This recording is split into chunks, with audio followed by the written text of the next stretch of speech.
आसमां सा चल तुझको उड़ाऊं, झिलमिल सितारे आ तुझको दिखाऊं।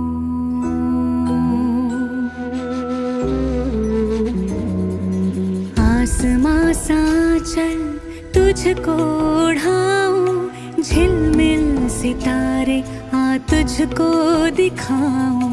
रात का अंधेरा हाथों से छुपाऊं, आजा मेरी गुड़िया एक लोरी सुनाऊं, लोरी सुनाऊं, तुझको सुनाऊं।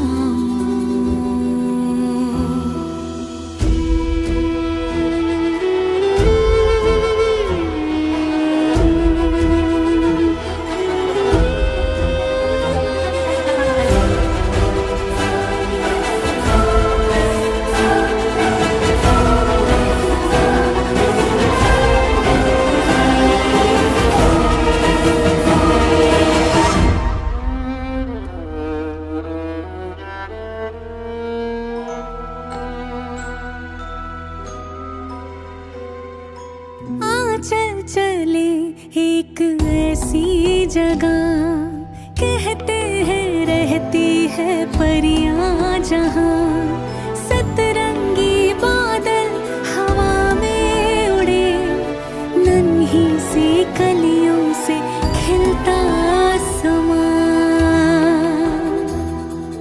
तितली के पंखों पे तुझको बिठाऊं,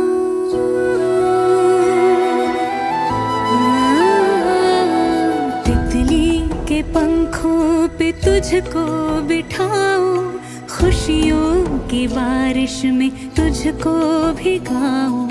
रात का अंधेरा हाथों से छुपाऊं, आजा मेरी गुड़िया एक लोरी सुनाऊं,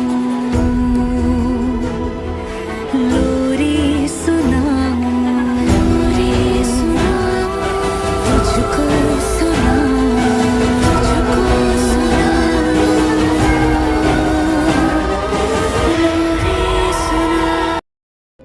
পিমা একটা কথা খুব বলতেন, সকাল দেখে বোঝা যায় দিনটা কেমন যাবে, অর্থাৎ কোনো কিছুর শুরু দেখে বোঝা যায় আগামী কেমন হতে পারে।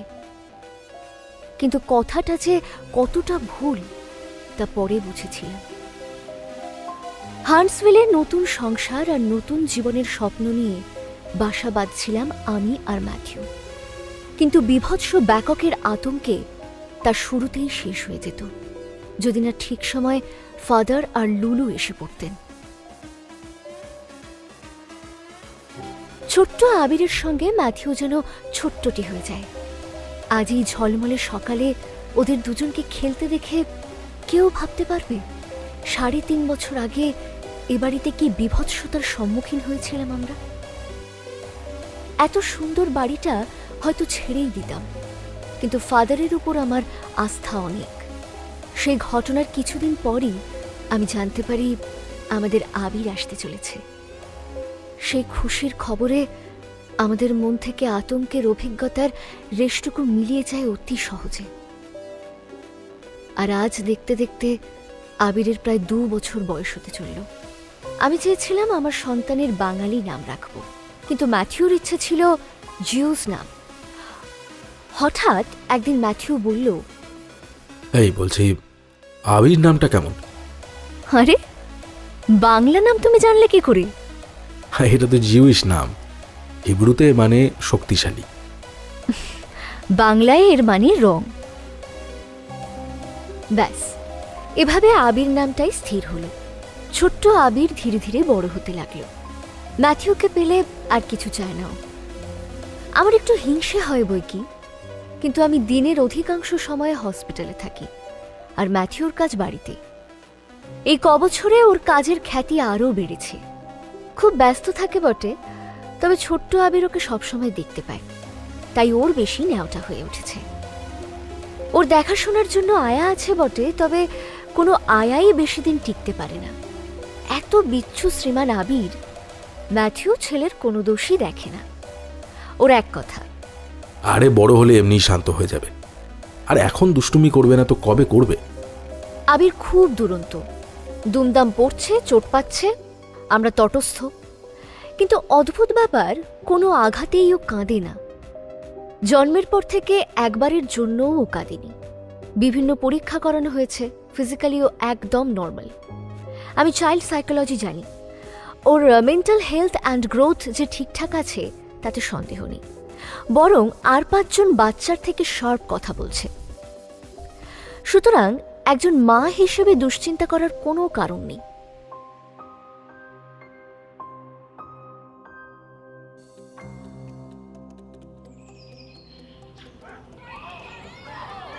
হসপিটালের বাইরে কি একটা জটলা হচ্ছিল, ঢোকার সময় দেখলাম।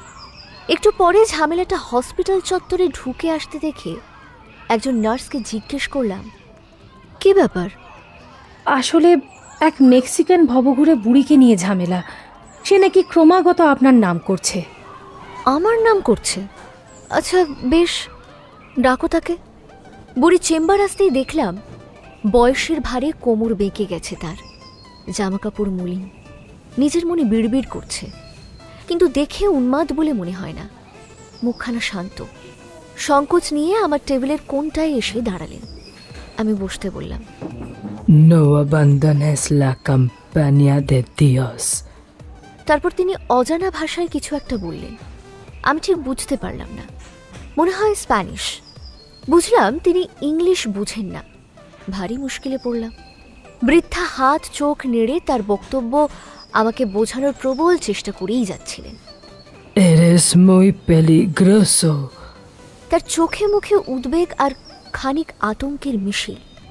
দরজার বাইরে কিছু উৎসুক মুখ তখন ভিড় করেছিল।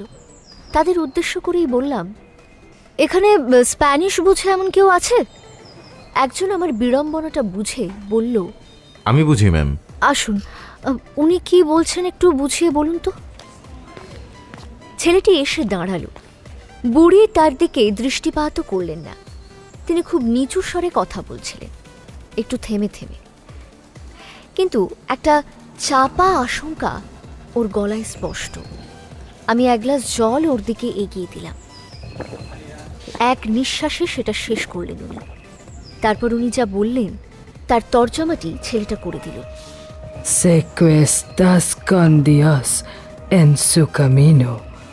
Dios prueba más esas seres queridos. Pase lo que pase, nunca pierdas la fe en él. আমি জানি তুমি ঈশ্বরের পথে আর তার সঙ্গে আছো।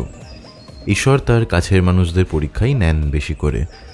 যাই হয়ে যাক না কেন, কখনো ওর উপর বিশ্বাস হারাবে না। আমি খুব অবাক হলাম। হঠাৎ এই জাতীয় কিছু শুনবো আশা করিনি। আমি ছেলেটির মাধ্যমে ওকে জিজ্ঞেস করলাম, আপনি কে? কিভাবে আমার কথা জানলেন? আমাকে চিনলেনই বা কেমন করে? ¿Quién eres? ¿Cómo supiste de mí? ¿Me reconoces? প্রশ্নটা শুনে বৃদ্ধা উদ্দেশ্যহীন দৃষ্টিতে জানলার বাইরে আকাশের দিকে চোখ রেখে একটু অন্যমনস্কভাবে বললেন, Algunos me la mano divina, otros sabio y otros loco. Y no te conozco, pero desde hace unos días algo en dentro de mí me ha estado diciendo, tengo que conocerte, tengo que decirte algo. কেউ Fortune teller বলে, কেউ বুজরুক, আবার কেউ বা পাগল। আমি তোমাকে চিনি না, তবে গত কয়েকদিন ধরে কে যেন আমার ভেতর থেকে বলছে যে তোমার সঙ্গে আমাকে দেখা করতেই হবে, তোমাকে কয়েকটা কথা আমাকে জানাতে হবে। বলেই উনি তাড়াতাড়ি উঠে পড়লেন। হঠাৎ ক্ষণিকের জন্য থেমে আবার পিছিয়ে এলেন। Todo está predestinado, eres hija de Dios, pero eres madre de Satanás, eres madre de Satanás. বলেই উনি হন হন করে বেরিয়ে গেলেন। ছেলেটি তর্জমা করে দিল শেষ লাইনটা। উনি বললেন, সব কিছুই পূর্ব নির্ধারিত, তুমি ঈশ্বরের কন্যা, কিন্তু তুমি শয়তানের মা। বলতে গিয়ে সে ইতস্তত করছিল।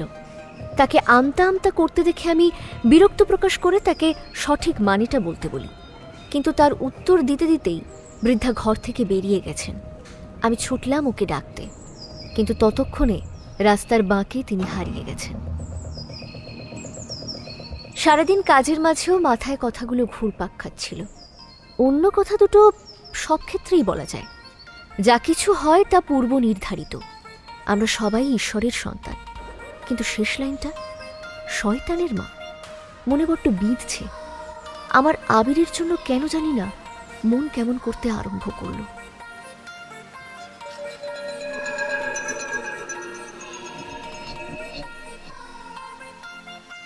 কিছুদিনের মধ্যেই জীবনের স্বাভাবিক ধারায় এবং নিয়মে বৃদ্ধার কথা ভুলে গেলাম। সেদিনটা ছিল শুক্রবার, আবিরের 2 বছরের জন্মদিনের ঠিক সপ্তাহখানেক পর। হসপিটালে নিজের কাজ নিয়ে ভীষণ ব্যস্ত ছিলাম। বিকেলের দিকে ম্যাথিউর কল এলো। দুশ্চিন্তা ঝরে পড়ছে গলায়। জানো আমি, আমাদের আবির না আজকে ড্র করেছে। এটা বলতে তুমি আমাকে কল করলে? বাচ্চারা আঁকেবুকি তো কাটবেই, আর তোমার তো খুশি হওয়া উচিত, তোমার ধারাটা পেয়েছে বলে। খুশি হতে পারলে সত্যি হতাম, কিন্তু আরে এত সামান্য বিষয় নিয়ে এত চিন্তা করো না তো। আচ্ছা, আমি বাড়ি ফিরে কথা বলছি, রাখি এখন। ফোনটা রাখার পরই একজন আমার ঘরে ঢুকলেন, এক বৃদ্ধা। বয়সের ভারী নুজ্জ হলেও তার চোখে মুখে আভিজাত্যের চিহ্ন স্পষ্ট। আমি জানতে চাইলাম ওর কি অসুবিধা। উনি বললেন, আমি আপনার ছেলের আগের ন্যানির থেকে জানতে পেরেছি যে আপনি ন্যানি হিসেবে নতুন কাউকে খুঁজছেন, তাই এলাম। কথাটা সত্যি, তবে ওকে এখানে আগে দেখিনি। সাধারণত যারা এই কাজ করেন তাদের একটা চেনা জানা থাকে শহরে। অজানা কারো হাতে নিজের সন্তানের যত্নভার তুলে দেওয়া বেশ চিন্তার। তাই ন্যানি বা বেবিসিটার রাখার আগে খোঁজ খবর নেওয়া খুব প্রয়োজন। উনি আমার মনের শঙ্কাটা যেন বুঝতে পারলেন। আপনার চিন্তাটা স্বাভাবিক। আচ্ছা বেশ, আপনি এরিনা মানে আপনাদের সেই আগের বেবিসিটারকে কল করে নিন। আমি ওদের পরিবারের পরিচিত। না না, ঠিক আছে। আই ইনসিস্ট ম্যাম, আপনি কলটা করে নিশ্চিন্ত হন। আপনার নামটা? ও সরি, দেখেছেন তো নামটাই বলা হয়নি। আমি এথেনা মোর। অগত্যা কল করলাম এরিনাকে। ওর সঙ্গে কথা বলে জানলাম মহিলা নাকি এরিনার মাসির পরিচিত। এককালে সম্ভ্রান্ত বংশের গৃহিণী ছিলেন। পরিস্থিতির বিপাকে বর্তমানে সম্বলহীন, তাই কাজের খোঁজে এ শহরে এসেছেন। আমি আশ্বস্ত হলাম। কথা হলো? হ্যাঁ হলো। আপনি পারলে রবিবার সকালে একবার আমাদের বাড়িতে আসুন। আমি আমার হাজব্যান্ডের সঙ্গে কথা বলে আপনাকে জানাতে পারবো তাহলে। আচ্ছা বেশ, এটা রাখুন। রেসিডেন্সিয়াল অ্যাড্রেস আর নাম্বার পেয়ে যাবেন। একটা কাগজ এগিয়ে দিলেন মহিলা। বেশ, ধন্যবাদ। ওর চলে যাওয়ার পথের দিকে কিছুক্ষণ আনমনে চেয়ে রইলাম। আমার ওর চোখটা কেমন যেন পূর্ব পরিচিত বলে মনে হচ্ছিল। এত কিছুর মধ্যে আমি ভুলেই গেছিলাম ম্যাথিউর ফোনের কথাটা। আবিরের আঁকিবুকি নিয়ে কিসব বলবে বলছিল। এখন আবার মনে পড়ল। নিজের মনেই হেসে ফেললাম। মনে মনে ঈশ্বরকে ধন্যবাদ দিলাম এত সুন্দর একটা সাজানো সংসার আর জীবন আমাকে দেওয়ার জন্য। ঈশ্বর হয়তো তখন অলক্ষ্যে হাসছিলেন। বাড়ি ফিরে গাড়িটা গ্যারেজ করে লন পেরিয়ে সিঁড়ি দিয়ে উপরে উঠে ফ্রন্ট পোর্চে পা দিয়ে চমকে উঠলাম। কি অবস্থা! সুইট ব্রিজ কাঠের মেঝে একটু হালকা রঙের হয়, তার উপর অনেক রকম আঁকিবুকি বা ডুডল, যেন সাংকেতিক কোনো ভাষা। আমি ম্যাথিউকে ডাকলাম।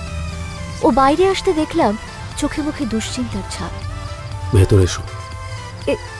এগুলো কি? এসব আবির রেখেছে। ও ম্যাথিউ, আবির বড় হচ্ছে, আরো কত দুষ্টুমি করবে। বাচ্চারাও এমন একটু করে। তোমায় বললাম না তোমার ধাতটা পেয়েছে। তুমি যতটা হালকাভাবে নিচ্ছ ততটাও। উফ ম্যাথিউ, তুমি পারো সত্যি। তা আবিরবাবু কোথায়? আয়া আবিরকে নিয়ে এলো। ছোট্ট আবির টলমলো পায়ে আমার কোলের উপরে এসে ঝাঁপিয়ে পড়ল। পৃথিবীর সবচেয়ে সুন্দর আর সুখের অনুভূতি বোধহয় এটাই। বুকের মধ্যে চেপে জড়িয়ে ধরলাম আমার সোনাকে। একটা চাপা কষ্টে চোখের কোণাটা ভিজে উঠল। ম্যাথিউকে দেখলাম কেমন যেন শঙ্কিত হয়ে ডুডলগুলোর দিকে তাকিয়ে আছে। গত কয়েকদিন ধরেই দেখছি ম্যাথিউর মন ভালো নেই, শরীরটাও নয়। অনেকবার বলেছি একটা চেক আপের জন্য, কিছুতেই শুনছে না। আসলে ওর পেন্টিংয়ের পসার এখন বেশ বেড়েছে। সম্প্রতি মিয়ামির নাম করা এক 5 তারা রিসর্ট তাদের ইন্টেরিয়ার সাজানোর জন্য ম্যাথিউকে প্রচুর পেন্টিংয়ের অর্ডার দিয়েছে। রাত জেগে সেই কাজেই ও ব্যস্ত। তবে কেন জানি না আমার মনে হচ্ছে ও ভালো নেই, আমার থেকে কিছু লুকোচ্ছে। আমিও নিজের কাজের ব্যস্ততার জন্য ওকে আগের মতো সময় দিতে পারি না। তাছাড়া আমাদের বেশিরভাগ সময় এখন আবিরকে ঘিরেই কাটে। তবে কি আমাদের মধ্যে সম্পর্কটা হারিয়ে যাচ্ছে? সেটা আমি কখনোই হতে দিতে পারি না। মনে মনে ঠিক করলাম একটা সারপ্রাইজ ডিনার ডেট অ্যারেঞ্জ করব বাড়িতে। কিছুটা সময় শুধু আমার আর ওর, নিজেদের মতো করে নিজেদের নিয়ে সময় কাটাবো। হঠাৎ করে মনে পড়ল আগের উইকেন্ডেই তো এথেনামুরের আসার কথা ছিল বেবি সিটিং সার্ভিসের ব্যাপারে কথা বলার জন্য, কিন্তু উনি তো এলেন না। ওকে ফোনেও পেলাম না। অদ্ভুত মহিলা, যতদিন না কাউকে পাচ্ছি এই আয়ার সাহায্যেই চালাতে হবে। ম্যাথিউ আউট অফ টাউন, 2 দিন পর আজ ফিরছে। ঠিক করলাম আজ রাতেই ডিনার ডেট অ্যারেঞ্জ করব। আয়াকে বললাম আজ রাতটুকু যেন তিনি থেকে যান আবিরকে দেখার জন্য। সাধারণত আয়া সন্ধ্যার পর চলে যান। আমি সারাদিন খুব যত্ন নিয়ে নিজের হাতে ম্যাথিউর ফেভারিট খাবারগুলো বানালাম, সুন্দর করে টেবিল সাজালাম। স্টাফড টার্কিটা ওভেনে ঢুকিয়ে নিজে ফ্রেশ হয়ে তৈরি হতে গেলাম। রান্নাটা হতে সময় লাগবে। ম্যাথিউ আসার আগেই আমি তৈরি হয়ে নিতে চাই। সেই প্রথম দেখার মুগ্ধতা আজ আবার ওর চোখে দেখতে চাই আমি উপরে আবিরের ঘরে উঁকি মেরে দেখলাম ও ঘুমিয়ে পড়েছে, আর আয়া বসে গল্পের বই পড়ছেন। আমি ওর ডিনারটা আবিরের ঘরেই দিলাম। উনি শাকাহারী, তাই এসব আমিষ খাবারের গন্ধ ঠিক পছন্দ করেন না। যাই হোক, ফ্রেশ হয়ে বেরিয়ে একবার কিচেনে চেক করতে গেলাম বেকিংটা ঠিকঠাক হচ্ছে কিনা। কিচেনে ঢুকে আমি অবাক, স্টাফড টার্কিটা ছেঁড়া খোড়া অবস্থাতে মাটিতে পড়ে আছে, যেন কেউ কিছুটা খাবলে ছিঁড়ে ছিঁড়ে খেয়েছে। হঠাৎ ফ্রিজের পাশের দরজাটা দিয়ে কাকে চট করে সরে যেতে দেখলাম। দীর্ঘদেহী নয়, বেটে খাটো কেউ। অজানা ভয়ে কেঁপে উঠলাম। আবির ঠিক আছে তো? ছুটে ওর ঘরে গেলাম, দেখলাম ও অঘরে ঘুমোচ্ছে। আয়াও আগের মতোই বই পড়ছেন। আমাকে দেখে তিনি বললেন, কিছু হয়েছে কি? আবির? ও আচ্ছা আচ্ছা, না না চিন্তা করবেন না, ও অনেক আগেই ঘুমিয়ে পড়েছে। আমি আছি তো, আপনারা নিশ্চিন্তে ডিনার করুন, কেমন? আপনাকে ডিনার দেওয়ার পর আমি স্নানে গেছিলাম। তখন আপনি কোনো আওয়াজ পেয়েছিলেন কি কিচেন থেকে? দরজা খোলার শব্দ বা অন্য কিছু? হ্যাঁ, কই না তো। ওকে, আবির কি একবারও উঠেছিল? না না, সেই থেকেই ঘুমোচ্ছে, জাগেনি একবারও। কেন, কিছু হয়েছে? আমি ওকে কিচেনের কথাটা বললাম না। কিচেন পরিষ্কার করে আবার একটা চিকেন রোস্ট করতে দিলাম। মনটা খারাপ লাগছিল। এত যত্ন করে বানানো খাবারটা, পুরো বিষয়টাই বড্ড অদ্ভুত। দরজা বন্ধ, এমনটা কিভাবে হয়? হঠাৎ ম্যাথিউর ফোনে সৌমিত ফিরল। প্রায় এসে পড়েছে ও। আমি তাড়াতাড়ি তৈরি হয়ে নিলাম। টেবিল এবং ঘরের অন্যান্য জায়গায় অনেকগুলো পারফিউমড ক্যান্ডেল জ্বেলে দিলাম। জোরালো আলোগুলো নেভালাম। ম্যাথিউ এসে সত্যিই চমকে গেল। মুখে না বললেও ওর চোখের উজ্জ্বলতা ওর মনের ভাব বেশ বুঝিয়ে দিচ্ছিল। অনেক দিন ওর চোখে এই মুগ্ধতা আমি দেখিনি। হয়তো ইদানিং খুঁজিও না। ডিনার করতে করতে পুরো দিনের কত গল্প করছিলাম। তোমার আজকাল কি হয়েছে বলো তো? কিছু না সুইটহার্ট। প্লিজ বলো, আমার চিন্তা হয় যে। আরে না রে বাবা, প্লিজ বলো না, আমার থেকে লুকিও না। আচ্ছা, তুমি কি অন্য কারোর সঙ্গে, মানে তোমার লাইফে অন্য কেউ কি? না না প্লিজ, তুমি আমাকে ভুল বুঝো না। তুমি ছাড়া আমি কারোর কথা ভাবতেও পারি না। আসলে হ্যাঁ, আমি একটা অস্বস্তি ফিল করছি, একটা সন্দেহ, কিন্তু তোমাকে বলিনি কারণ তুমি হয়তো বিশ্বাস করবে না বা আমাকে ভুল বুঝবে। আচ্ছা বেশ, বলোই না, শুনি একবার। It's about Abir. What? I know তুমি বিশ্বাস করবে না, তাই আমি আচ্ছা, তোমার মনে আছে আমি আবিরের সেই আঁকাগুলো? You mean those doodles? Those are not normal doodles. আমি ওই আঁকাগুলোর কিছু স্পেসিফিক মানে আছে, কিছু সেইটানিক রিচুয়ালে ওরকম চিহ্ন আঁকা হয়ে থাকে। কে বলছো এগুলো? আঁকাগুলোর কথা মনে আছে? হ্যাঁ আছে। উল্টো স্টার, উল্টো ক্রস, এগুলো সেইটানকে রিপ্রেজেন্ট করে। ও মাই গড। ইহুদি আর ক্যাথলিক মতে সেইটানের মাথা এবং পা ছাগলের মতো আর দেহটা মানুষের মতো। উল্টো স্টার সেইটানের শিংওয়ালা ছাগলের মাথাকে রিপ্রেজেন্ট করে। আবার ক্যাথলিক মতে উল্টো ক্রসের মানে কি জানো? অ্যান্টিক্রাইস্ট। অ্যান্টিক্রাইস্ট। এসব কি বলছো? আমি তো কিছুই। আরও আছে। আমি সেদিন আমার স্টুডিওতে কাজে ব্যস্ত ছিলাম, সারা রাত জেগে এঁকেছি, সকালটাও কাজের মধ্যে দিয়ে কেটে গেছে। আবির অনেকবার আমার কাছে আসার বায়না করেছিল, কিন্তু আয়া আসতে দেয়নি। তাই লাঞ্চের পর আয়াকে বলেছিলাম ওকে আমার কাছে দিয়ে যেতে। আয়াও একটু ব্রেক চেয়েছিল, বলেছিল বিকেলের মধ্যে ফিরে আসবে। আবির আমার সঙ্গে খেলতে খেলতে ঘুমিয়ে গেল, আমিও কখন যেন ঘুমিয়ে গেছি। ঘুমটা ভাঙলো একটা দম বন্ধ হয়ে যাওয়ার অনুভূতিতে। আগের দুরাত না ঘুমাতে পারার জন্য দুপুরের ঘুমটা খুব গাঢ় হয়েছিল। চোখ খুলে ঠিকমতো ধাতস্থ হতে একটু সময় লাগলো। আবছা আলোতে আমার বুকের ওপর কিছু একটা চকচক করে উঠল। মুহূর্তে আমার ঘুম ভেঙে যায়। ধর্মর করে উঠে বসতেই দেখি আমার বুকের ওপর থেকে আবির টুক করে নেমে যায়, আর তার হাতে ধরা একটা চকচকে ছুরি। ম্যাথিউ, তুমি কি বলছো? তুমি নিজে শুনছো আদেও? ও 2 বছরের বাচ্চা, সিঁড়ি দিয়ে একা নেমে এসে কিচেনের ড্রয়ার থেকে ছুরি বের করা ওর পক্ষে সম্ভব নয়। আর সিঁড়ির মুখে তো গেট লক করা থাকে। আমি নিজেও জানি না, আমি বিশ্বাস করতে পারিনি নিজের চোখকে। আয়া তখন কোথায় ছিলেন? সে তখনও ফেরেনি। সে যাওয়ার পরে আমি নিজে দরজা লক করেছিলাম। আমি কি বলবো বুঝতে পারছিলাম না। শুধু বুঝতে পারছিলাম ম্যাথিউ মারাত্মক এক দ্বিধার মধ্যে আছে। একটু আগে কিচেনের টার্কিটার ঘটনা আমি আর ওকে বললাম না।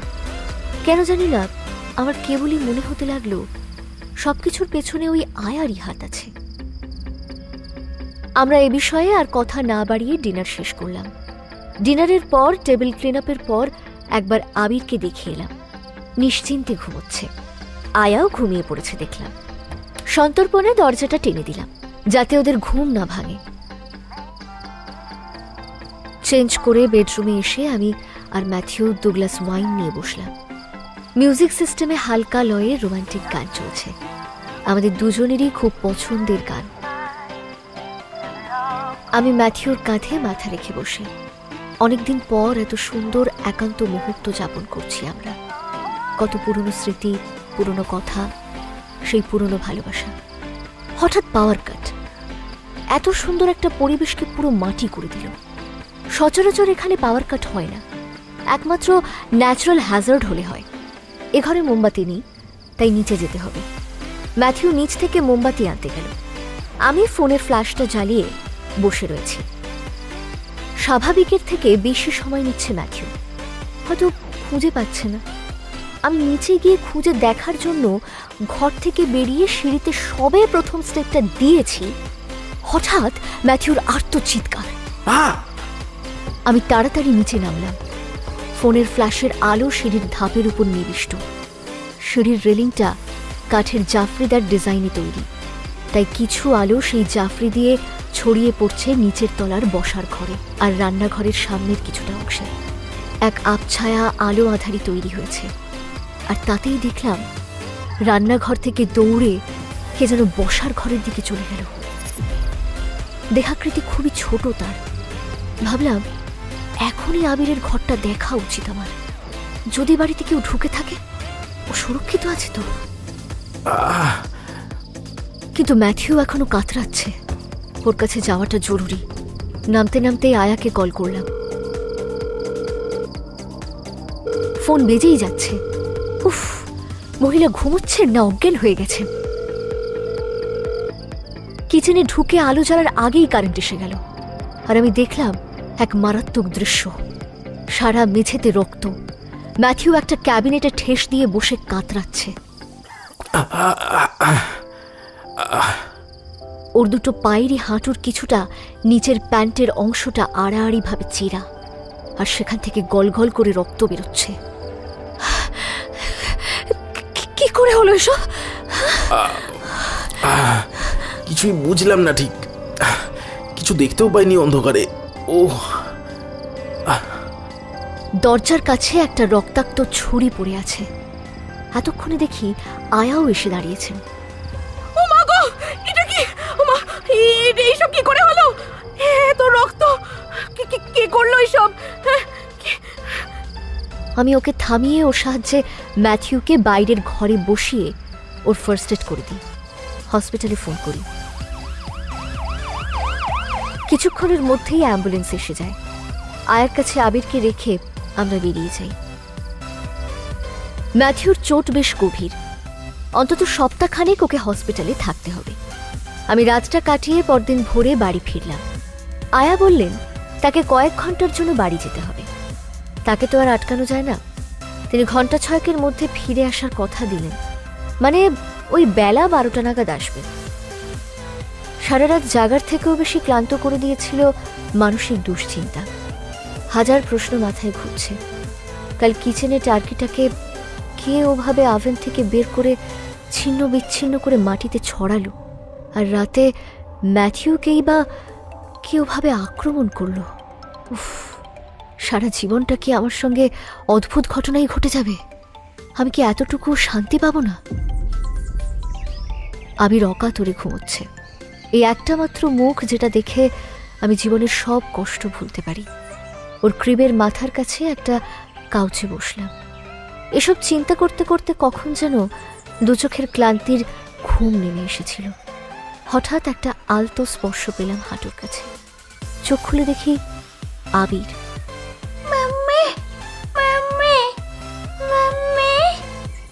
ওর ক্রিবটা বেশ উঁচু। মনে মনে ভাবলাম কি দোষী ছেলেরে বাবা। জানি অনেক বাচ্চাই ক্রিপ্টপকে বাইরে আসতে পারে, তবে আরেকটু বড় হলে। আধো আধো করে ডাকছে আমাকে আবির। আদর করে কোলে তুলে ওকে নিয়ে নিচে গেলাম। ওকে সকালে খাওয়াতে হবে, আর আমারও একটু কফির দরকার। খাওয়ানোর আগে ওর মুখটা মুছতে গিয়ে চোখে পড়ল ওর মুখে গালে তেলতেলে কি যেন লেগে। মনে মনে আয়ের উপর আমার ভীষণ রাগ হলো। মহিলা এত কেয়ারলেস। বাচ্চার হাইজিনটুকু ঠিকঠাকভাবে খেয়াল করলো না। খাওয়া হলে নিজের সব দরজা লক করে আবিরকে নিয়ে উপরে গেলাম। একটু ঘুমোতে হবে। আয়াকে টেক্সট করলাম যেন এসে আমাকে কল করে। আবিরের রুমে ওর খেলার জায়গায় কিছু খেলনা দিয়ে ওকে বসিয়ে ওর বিছানাটা গোছাতে গেলাম। ওর ব্ল্যাঙ্কেটটা পাট করতে গিয়ে বালিশ সরাতেই দেখি তেল মশলার দাগ শুকিয়ে রয়েছে। তবে খুব পুরনো দাগ নয়, না হলে শুকিয়ে কালো হয়ে যেত। আয়ের উপর রাগটা আরও বাড়ছে আমার। হঠাৎ আবির নিজের মনেই বলে উঠল,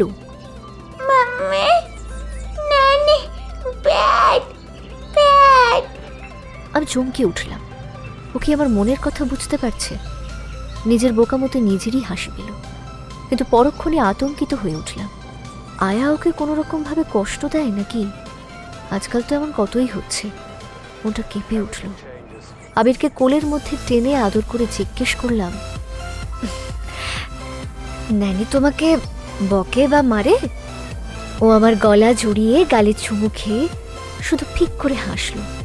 এই হাসিটা আমায় পৃথিবীর সব কষ্ট ভুলিয়ে দেয়। ওকে জড়িয়ে ঘরের কোণায় রাখা ডিভানটাতে গা এড়িয়ে দিলাম। ও চুপ করে আমার বুকে মুখ গুজে শুয়ে রইল। কিন্তু হঠাৎ একটা ব্যাপার খেয়াল হতেই চমকে উঠে বসলাম। আবিরের পোশাক। আমি তাড়াতাড়ি নেমে বাস্কেট হাতড়ালাম, যেখানে ছাড়া জামা কাপড় কাচার জন্য রাখা হয়।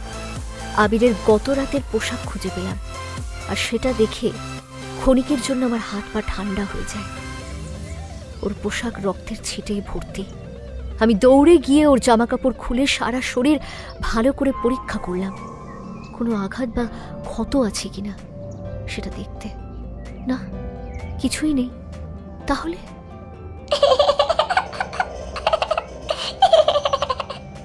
আয়া ফিরতেই আমি তাকে বিছানার চাদরে খাবারের দাগ, আবিরের জামা কাপড়ে রক্তের ছিটের কথা সবকিছু জিজ্ঞেস করতে তিনি কিছুই বুঝলেন না।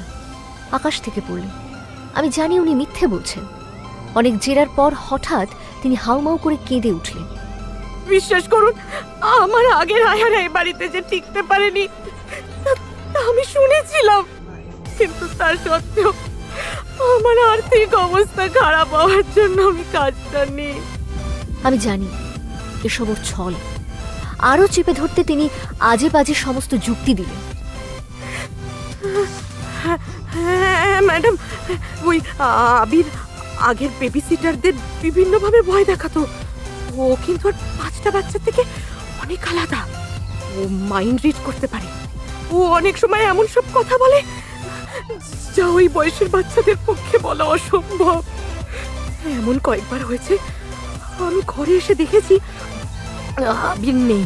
হ্যাঁ, আবার পরক্ষণে দেখেছি আবির বিছানায় ঘুমাচ্ছে। হ্যাঁ, আর একদিন তো চরম ভয়ঙ্কর একটা ঘটনা ঘটে। আমার রাগের পাড়া চড়ছিল, তবুও ধৈর্য ধরে শুনছিলাম। উনি আর কত মিথ্যে গল্প বানাতে পারেন একটা নিষ্পাপ শিশুর নামে। হ্যাঁ, ওই সেদিন স্নান করিয়ে আবির বাবাকে আমি উপরের ব্যালকনিতে বসিয়ে রেখে ঘর পরিষ্কার করছিলাম। সেও নিজের মনে খেলছিল। ব্যালকনির রেলিংয়ে অনেক পাখি বসেছিল। সে পাখিগুলোকে দেখে না ও খুব উত্তেজিত হচ্ছিল। হাত নেড়ে ডাকছিল, আবার কখনো হাততালি দিয়ে উড়িয়েও দিচ্ছিল। আমি তো নিজের কাছে ব্যস্ত ছিলাম। কিছুক্ষণ পরে এসে যা দেখলাম, তা দেখার জন্য আমি মোটেই প্রস্তুত ছিলাম না। কি দেখলেন? আমি দেখলাম চারিদিকে পাখির পালক ছড়ানো, কয়েকটা পাখি ঘাড় পটকানো অবস্থায় আবির বাবার চারপাশে ছড়ানো। আর আবির বাবা ও না খিলখিল করে হাসছে। হাসি মরা পাখির রক্ত দিয়ে কয়েকটা উল্টো ক্রস চিহ্ন আঁকা। ওমা, এ তো মারাত্মক ব্যাপার। আগে বলেননি কেন? হ্যাঁ, কথা বললে আর চাকরি থাকতো না ম্যাডাম। আমার দুটো ছোট বাচ্চা আছে, হাজবেন্ড নেই। টাকার তো খুব প্রয়োজন, তাই না বলুন? তাই আরেকদিন আমি যা ভেবেছিলাম, একবার তো সব বলে দেবো আমি ভেবেইছিলাম, কিন্তু আবির বাবা যেন আমার মনের কথা বুঝতে পেরে যায়। কেমন করে জানি না। আমার কোলে বসে খেলা করতে করতে আধো আধো করে বলে, ডোরা মারা যাবে ওই পাখিগুলোর মতো। ডোরা আমার ছোট মেয়ে। ওর নাম কিন্তু আমি এর আগে কখনো আপনাকে বা স্যারকেও বলিনি। তাহলে আবির বাবা কিভাবে? আমি আবির বাবাকে বলি, কাউকে কিচ্ছু বলবো না। এবার আর আমি মাথা ঠান্ডা রাখতে পারছিলাম না। এই মহিলা 1-2 বছরের বাচ্চার নামে যা পারছে বলে যাচ্ছে। ও নিজেই সেদিন টার্কিটা চুরি করতে এসেছিল, হয়তো কোনোভাবে হাত থেকে পড়ে যায়। আর কিচেনে ওই এক সময় ছুরিটা হয়তো ফেলে এসেছিল, হোল্ডারে রাখেনি। আর ম্যাথিউ অন্ধকারে বুঝতে পারেনি, কোনোভাবে ছুরির ওপর পড়ে যায় আর ওর আঘাত লেগে যায়। এখন নিজেকে বাঁচানোর জন্য এসব গল্প ভাবছে। আমি ওর প্রাপ্য মিটিয়ে বলে দিলাম আর কোনো দিন যেন ও আমার বাড়ির ত্রিসীমানায় না আসে। ও অনেক কাকুতি মিনতি করল, কিন্তু আর না। এক দুধের শিশুর নামে যে সমানে মিথ্যে বলতে পারে, তার উপরে ভরসা করা যায় না। মনটা খুব খারাপ হয়ে যায়। সেদিনের সেই ভবঘুরে বুড়িটা স্প্যানিশ ভাষায় বলেছিল মাদ্রে দে স্যাটানাস, মানে শয়তানের মা। আজ আয়াও কি সব যা তা বলে গেল আমার আবিরের নামে? পৃথিবীর কোনো মাই কি এসব সইতে পারবে তার সন্তানের নামে? বিকেলের দিকে আমাকে হসপিটালে যেতে হবে ম্যাথিউকে দেখতে, আর রাতে ডিউটিও আছে। আয়া নেই, আবিরকে কে দেখবে? মাথায় আকাশ ভেঙে পড়ল। হঠাৎ কলিং বেলের আওয়াজ। দরজা খুলে আমি অবাক, এথেনা মুর। বেবি সিটারের কাজের জন্য হসপিটালে এসে যোগাযোগ করেছিলেন, কিন্তু অনেকদিন আগেই ওর আসার কথা, আসেননি তখন। আজ হঠাৎ একটু অবাকই হলাম। ক্ষমা করবেন ম্যাডাম, একটা বিশেষ কারণে কাজের জন্য শহরের থেকে বাইরে যেতে হয়েছিল আমাকে, তাই দেরি হলো। কাজটা আমার বড্ড দরকার। আমারও এই মুহূর্তে একজন বেবি সিটার খুব দরকার, কিন্তু চেনা জানা নেই এমন কারো কাছে আবিরকে ছেড়েই বা যাই কি করে। ঠিক করলাম আজ ম্যাথিউকে দেখতে যাওয়ার সময় আবির আর এই মিসেস মুরকে সঙ্গে নিয়ে যাব। কোনোভাবে আজ ডিউটিটা কাটিয়ে দেব, ওর সঙ্গে গুছিয়ে কথা বলা দরকার। বিকেলে ম্যাথিউকে দেখলাম অনেকটা ধাতস্থ, তবে ক্ষতটা গভীর। ব্যথা তাড়াতাড়ি সারার নয়। আমার সঙ্গে বেশ কিছুক্ষণ কথা বলার পর আবিরের কথা জিজ্ঞেস করল। আমি আয়ার বিষয়টা চেপে গেলাম, কিন্তু নতুন এই মহিলা এথেনা মুরের কথা জানালাম। তাকে নিয়ে আমার মনের দ্বন্দ্ব আর চিন্তার কথাটাও বললাম। ম্যাথিউ একটু চুপ থেকে পরে কাকে যেন ফোন করলো, তার সঙ্গে কিছু কথা বলল বেবি সিটারকে নিয়ে। তারপর ফোন রেখে আমাকে বলল, county sheriff officer mister Gail আমার পরিচিত। তুমি মহিলার ছবি আর আইডি প্রুফের ফটো ওকে পাঠিয়ে দাও। চিন্তা করো না, তুমি ওকে কাজে রাখতে পারো। আমি নিশ্চিন্ত হলাম। আবির মিস মোরের সঙ্গে খুব তাড়াতাড়ি মিশে গেল। ওর কোলে দিব্যি বসে খেলছে। ডাকলাম ওদের। হাসি মুখে উনি এসে ম্যাথিউর খবরাখবর নিলেন, কিন্তু কেন জানি না মনে হলো ম্যাথিউ বিরক্ত ওকে দেখে, যেন চাইছে মহিলা বেরিয়ে যাক। আমি বুঝতে পেরে ওকে একটু বাইরে যেতে বললাম। কি হয়েছে? কই কিছু না তো। তুমি ওকে দেখে এত বিরক্ত হলে কেন? না না, তেমন কিছু নয়। আসলে চিনি না, জানি না কি কথা বলবো আর। আমি আর জোর করলাম না। ম্যাথিউ এমনিতেই একটু খামখেয়ালি মানুষ, শিল্পীরা একটু মুডি হয়। বাড়ি ফিরে রাতে ওর সঙ্গে অনেক কথা হলো। জানলাম উনি লুইসিয়ানার বাসিন্দা, নিঃসন্তান। ওর স্বামী অনেক আগেই মারা যান। তারপর ওখানের এক অরফানেজ হোমের বাচ্চাদের দেখাশোনা করতেন। বয়স হয়ে যাওয়ার কারণে অত ধকল নিতে পারছিলেন না। এ শহরের শেষ প্রান্তে পাহাড়ের পাদদেশে নাকি ওর গ্রাম। সেখানে এখন কেউ নেই, তবু শেষ জীবনটা নিজের মাটিতে কাটাতে চান। তবে গ্রাসাচ্ছাদনের জন্য একটা কাজ দরকার, তাই উনি রেসিডেন্সিয়াল বেবিসিটারের কাজ খোঁজ করছিলেন। নিজের সন্তান নেই, তাই অন্য বাচ্চাদের মানুষ করে নিজের মনের ইচ্ছাটা পূরণ করছেন। যাই হোক, ম্যাথিউর কথা মতো ওর ছবি আর আইডি প্রুফ শেরিফকে পাঠিয়ে দিলাম মেল করে। সঙ্গে ফোনে কথাও বলে নিলাম। একটু নিশ্চিন্ত হওয়া গেল। পরদিন থেকে আমিও মন দিয়ে কাজে যোগ দিলাম। ম্যাথিউ ধীরে ধীরে রিকভার করছে। আবিরের নতুন নানিকে খুব পছন্দ। মিসেস মুর খুব গোছানো মহিলা, আর কদিনে শুধু আবির না, বরং সংসারের অনেক কাজও নিজেই সামলে দিচ্ছে। মাঝে মাঝেই বিকেলে কিছু খাবার বানিয়ে আবিরকে নিয়ে হসপিটালে আসে। আবিরের সঙ্গে দেখাও হয় আর ভালো মন্দ খাওয়াও। মানে এক কথায় মিসেস মুরকে পেয়ে আমি বেশ খুশি। আগামীকাল ম্যাথিউ হসপিটাল থেকে ফিরবে। অনেকটাই সুস্থ ও এখন, তবে কিছুদিন ওকে রেস্টে থাকতে হবে। হাঁটাচলা খুব কম করতে হবে। ডিনারটা তাড়াতাড়ি করে আবিরের সঙ্গে একটু সময় কাটিয়ে শুতে চলে গেলাম। রাত তখন বেশ গভীর। হঠাৎ খুব ঠান্ডা লাগায় ঘুমটা ভেঙে গেল। একেবারে যাকে বলে ফ্রিজিং কোল্ড। কিন্তু এখন তো গ্রীষ্মকাল। বেডের নিচের ড্রয়ার থেকে একটা ব্ল্যাঙ্কেট বার করে নিলাম ঘুম চোখে। কি বিশ্রী একটা বিকট বুনো গন্ধ নাকে এলো, কিন্তু এই মুহূর্তে আমি ঘুমটা নষ্ট করতে চাই না, তাই গন্ধটাকে অগ্রাহ্য করে ঘুমানোর চেষ্টা করলাম। কিন্তু প্রবল ঠান্ডা আর দুর্গন্ধের সঙ্গে একটা খসখস ঠকঠক আওয়াজ আসতে লাগলো। এবং সেটা আমার ঘরের ভেতরেই হচ্ছে। এবার আর চেয়েও অগ্রাহ্য করতে পারলাম না। উফ, গন্ধে আমার বমি এসে যাচ্ছে। হাত বাড়িয়ে আলোটা জ্বালানোর চেষ্টা করলাম, কিন্তু জ্বলল না। এবার বেডের পাশের সাইড টেবিলে আতিপাতি করে ফোনটা খুঁজতে লাগলাম, কিন্তু কিছুতেই খুঁজে পেলাম না। মিসেস মুর, একবার এদিকে আসুন তো। আমাদের ঘরের পরে আরেকটা ঘরের পরেই আবিরের ঘর, আর তার পাশেই মিসেস মুরের ঘর। কিন্তু এত চেঁচিয়ে ডাকছি, তাও শুনতে পাচ্ছেন না উনি। অদ্ভুত। আওয়াজটা আরও কাছে এগিয়ে আসছে। এবার মুখের ওপর একটা ঈষৎ গরম ভেজা বাতাস অনুভব করলাম। আমি অন্ধকারে বেডসাইড টেবিলে রাখা একটা ফুলদানি তুলে নিলাম হাতে আত্মরক্ষার জন্য। পাগলের মতো চেঁচিয়ে ডাকতে লাগলাম মিসেস মুরকে। মিসেস মুর, মিসেস মুর, কোথায় আপনি? বিছানা থেকে নেমে দাঁড়ালাম। ঠকঠক শব্দটা আমার একদম কাছে হচ্ছে এখন। আমি ভয়ে কাঠ হয়ে আছি।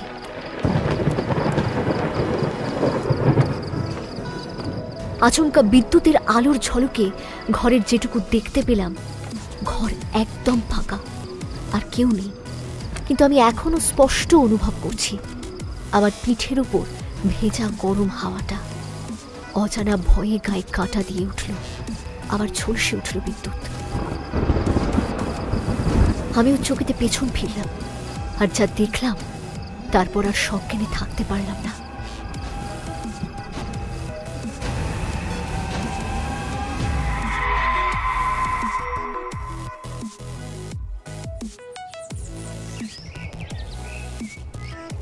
পরদিন মিসেস মুরের ডাকে ঘুম ভাঙল।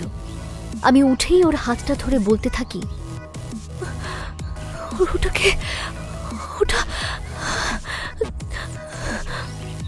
উনি আমাকে শান্ত করে পুরো বিষয়টা শোনেন। তারপর বলেন, কাল বৃষ্টি বাদলা হয়নি ম্যাডাম, আর আমি আপনার কোনো ডাকই শুনতে পাইনি। সকালে এসে দেখলাম আপনি বিছানাতেই ঘুমাচ্ছিলেন। কাল রাতের ওই ভয়াবহ পশুটা কি ছিল তাহলে?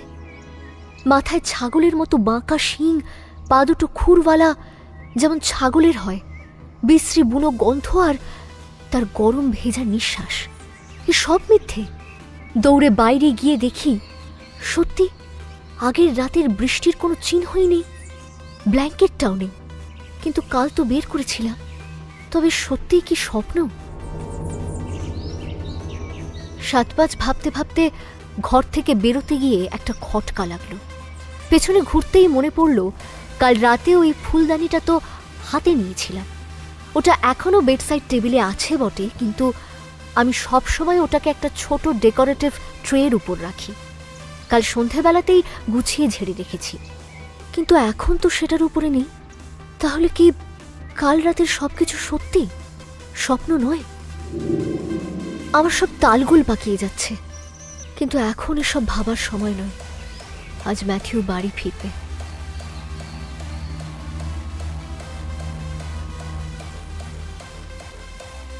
ম্যাথিউ ফিরে আসার পর আজ প্রায় 1 সপ্তাহ কেটে গেছে। ওর পায়ের ক্ষত তাড়াতাড়ি সেরে উঠছে। উপরের ঘরেই থাকে, হাঁটাচলা খুবই বাধা ধরা। নিচের স্টুডিওতেও আসে না। আবির সকালে ওর সঙ্গে খেলে। মিসেস মুর বাড়ির বয়স্ক সদস্যের মতোই যত্ন আর খেয়াল রাখছে ম্যাথিউর, যদিও সেটা ওর দায়িত্ব নয়। তবু খুবই স্নেহশীলা উনি। তবে আমাকে যেটা ভাবাচ্ছে তা হলো, ম্যাথিউ দিন দিন কেমন যেন শুকিয়ে যাচ্ছে। কি যেন এক চিন্তা ওকে গ্রাস করছে। আমি নিজে ওর খাওয়া দাওয়ার খেয়াল রাখছি, তবুও ওর চোখের তলায় কালি, মুখ বিবর্ণ। ডক্টর কনসাল্ট করেও কিছুতেই কিছু হচ্ছে না। এভাবে আরও কয়েকদিন কেটে যায়। একদিন সন্ধ্যের দিকে ম্যাথিউর ফোন আসে। খুব উদ্বিগ্ন শোনাচ্ছিল ওকে।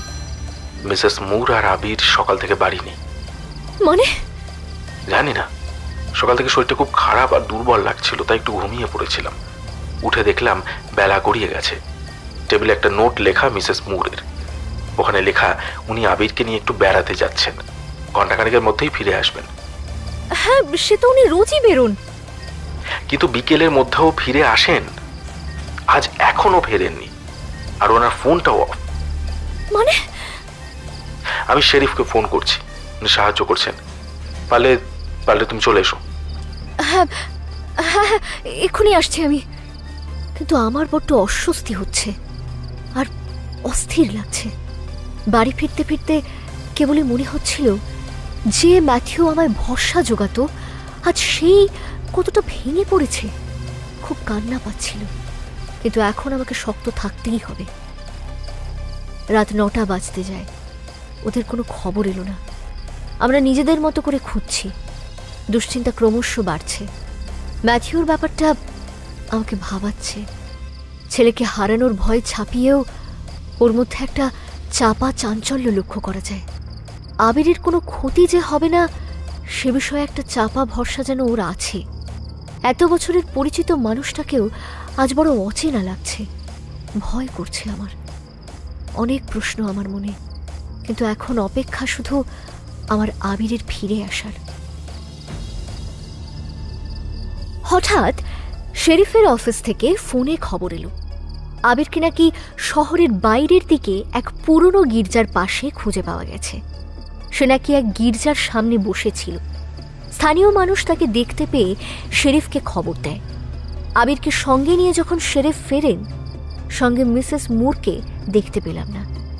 শেরিফ বললেন আবিরের সঙ্গে আর কাউকে পাওয়া যায়নি। আমি জানতাম ও আর ফিরবে না, ওর কাজ শেষ।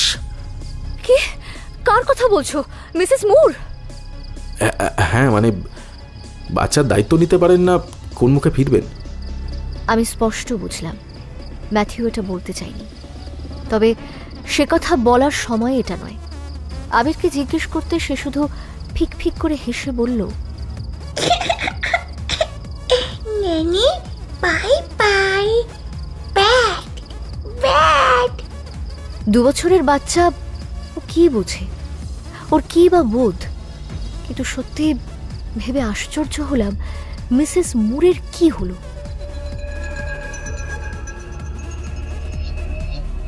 পরের কয়েকদিন পুলিশ ওর জিনিসপত্র খুঁজে দেখল, চারিদিকে তল্লাশি চালালো, কিন্তু মানুষটা যেমন ভাবে এসেছিল হঠাৎ চলেও গেল তেমন ভাবে। যে মেয়েটা ওকে খোঁজ দিয়েছিল, মানে সেই আগের ন্যানি, তাকে জেরা করে আরো রহস্য বাড়ল। সে নাকি মুরকে চেনেই না। কিছু টাকার বিনিময়ে সে আমাকে মিথ্যে বলেছিল। এথেনামুরের চোখ দুটো কোথায় যেন দেখা, কিছুতেই মনে করতে পারি না। বারবার ভেবেও তার মুখটা অচেনা, শুধু চোখ বড্ড চেনা।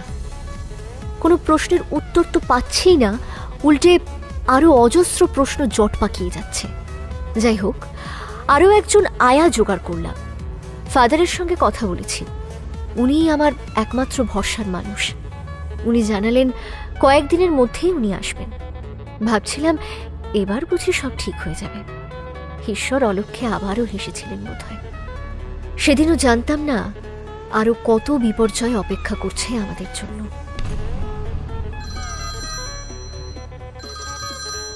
এথেনামুরের অন্তর্ধানের ঠিক 2 দিনের মাথায় ফের বাড়ি থেকে ফোন। ফোনের শব্দে এখন আতঙ্ক হয়। ওপাশ থেকে আয়ার ভয়ার্ত স্বর। সে যা বলল তা শোনার পর আক্ষরিক অর্থে আমার পায়ের নিচ থেকে মাটি সরে গেল। আমি আমার চরমতম দুঃস্বপ্নেও এমন কিছু কল্পনা করতে পারিনি। দুর্ভাগ্য আমার পিছু ছাড়ে না, তবে এই অকল্পনীয় বিপর্যয়ের জন্য আমি প্রস্তুত ছিলাম না। আমি বাড়ি পৌঁছে দেখলাম আয়া আবিরকে জড়িয়ে ঠকঠক করে কাঁপছে। আমি তাকে জিজ্ঞেস করতে সে শুধু কাঁপা হাতের আঙুল তুলে ম্যাথিউর স্টুডিওর দিকে দেখালো।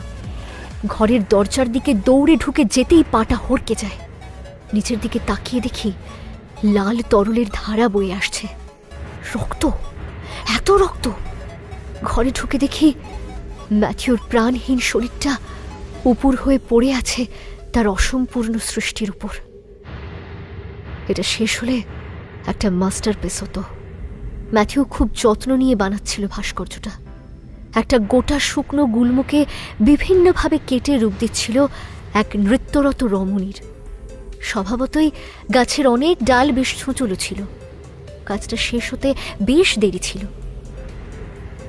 আর সেই গাছে প্রায় 6.5 ফুট উচ্চতায় ম্যাথিউর দেহটা কেউ তুলে উপর করে গেঁথে দিয়েছে তার ছুচলো ঊর্ধ্বমুখী ডালপালার উপর। এফোর ওফোর হয়ে গেছে শরীরটা, চোখটা খোলা। তার শেষ দৃষ্টিতে ভয় নেই, আছে করুণা মাখানো বিস্ময়। স্রষ্টার শরীরের শোণিত স্রোতে তার সৃষ্টি স্নান করছে। আমার মাথাটা ঘুরছিল, কাঁদতেও ভুলে গেলাম। জ্ঞান সম্পূর্ণ লোপ পাওয়ার আগে আবছা দৃষ্টিতে কিছু আঁকিবুকি নজরে এলো। আবিরের আঁকা ডুডলের মতো না, উল্টো তারা, আরও কত কি। ধীরে ধীরে চোখের পাতা ভারী হয়ে সব অন্ধকার হয়ে গেল।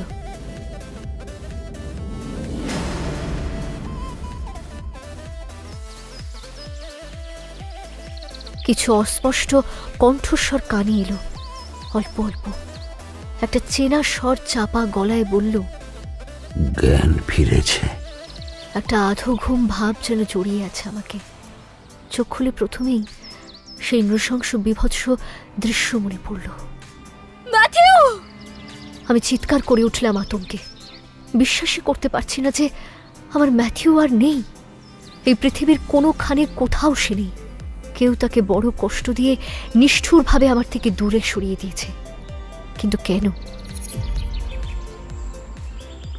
এই কেনর উত্তর আমার জানা নেই, মেনে নিতে পারছি না। মাথাটা ক্রমশ অবশ হয়ে আসছে। আবিরের কথা মনে পড়তেই ব্যস্ত চোখে আশেপাশে ওকে খুঁজতে লাগলাম। আবিরকে কোলে নিয়ে আয়া এগিয়ে আসে, সান্ত্বনা দেয়। আবির নিজের মনে খেলনা নিয়ে মেতে আছে।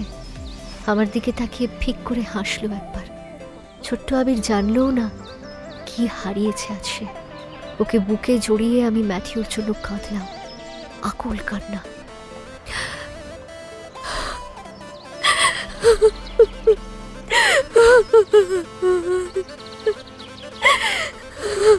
হঠাৎ মাথার উপর এক চেনা স্পর্শ পেয়ে তাকিয়ে দেখি ফাদার। ওকে জড়িয়ে বাচ্চার মতো কেঁদে উঠলাম। বাবা মাকে মনেই পড়ে না। পিবা পিসে বসাইও চলে গেল। আর এবার ম্যাথিউ, আমি যাদেরই ভালোবাসি, আঁকড়ে ধরি, তারাই কেন আমাকে একা করে দিয়ে চলে যায়? বলতে পারেন ফাদার, আমি কেন এত অভিশপ্ত? কেন?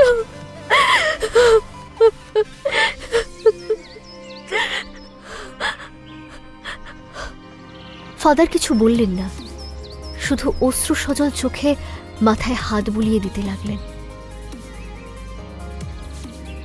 পুলিশ নিজের কাজ করছে। ম্যাথিউর বডি নিয়ে গেছে। আয়াই একমাত্র সাক্ষী। তার কথা অনুযায়ী ম্যাথিউকে সে শেষবারের মতো উপরের ঘরেই দেখেছিল। আবিরকে খাবার খাইয়ে সে নিজে লাঞ্চ করবে বলে আবিরকে কিছু সময়ের জন্য ম্যাথিউর কাছে নিয়ে যায়। লাঞ্চ করার পর সে কিচেনে ছিল কিছুক্ষণ। মিনিট 20 পর যখন সে ম্যাথিউর ঘরে যায়, কাউকে দেখতে পায় না। সব ঘর দেখে নিচে খুঁজতে আসে। স্টুডিওর ভেতর থেকে অদ্ভুত একটা শব্দ শুনে সে দৌড়ে যায় আর সেই বিভৎস দৃশ্য দেখে। আর দেখে আবির মাটিতে পা ছড়িয়ে বসে আছে। কিছুতেই বুঝতে পারে না সে যে কি করে এমন হলো। কেউ আসেনি বাড়িতে, দরজা বন্ধ। আর একটা মানুষকে ওভাবে তুলে কি করে সম্ভব? পুলিশের কাছেও কোনো সদুত্তর নেই। তারা শেষে একটা উত্তর জোর করে চাপিয়ে দিয়েছে যে ম্যাথিউ হয়তো তার স্কাল্পচারটাতে কোনো কাজ করছিল আর অসাবধানতাবশতই এটা ঘটেছে। কিন্তু এই যুক্তির মধ্যে প্রচুর ফাঁক আছে। আমার মন বলছে এর সদুত্তর আমাকে একমাত্র ফাদারই দিতে পারবেন।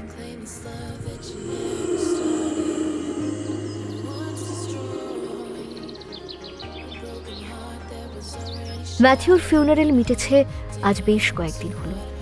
আমি বুঝতে পারছি না যে কি করব। ওর মৃত্যু ঘিরে হাজার প্রশ্ন। ফাদারের সঙ্গে গত কয়েকদিন অদ্ভুত ঘটনার কথা আলোচনা করছিলাম।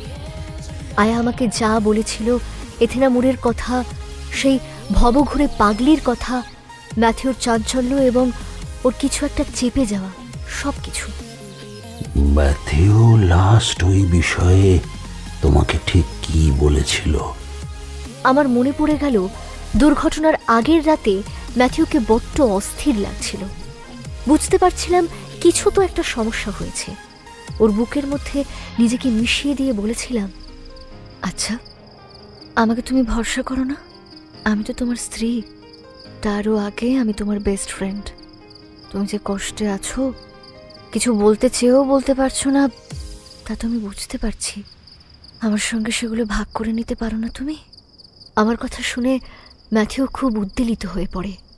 আমার হাত দুটো নিজের কম্পিত হাতের মধ্যে ধরে বলতে শুরু করে, তোমাকে তোমাকে অনেক কিছু বলার আছে। তুমি কি ভাববে আমি জানি না, শুধু আমাকে ভুল বুঝো না। আমি যদি নাও থাকি, যে যাই বলুক আমার নামে, তুমি এটুকু শুধু জেনো যে আমার ভালোবাসায় কোনো খাদ ছিল না। আমি চেয়েছিলাম তোমাকে আগলে রাখতে, একটা সুন্দর সংসার তৈরি করতে, কিন্তু তা বোধ হয় আর একটা কথা, আমার বাবা মা আমাকে কুড়িয়ে পেয়েছিলেন, তখন আমার বয়স 8। তবে বাবা মা আমার আর আমার বোনের মধ্যে কখনো ভেদাভেদ করেননি, নিজের সন্তানের মতোই মানুষ করেছিলেন।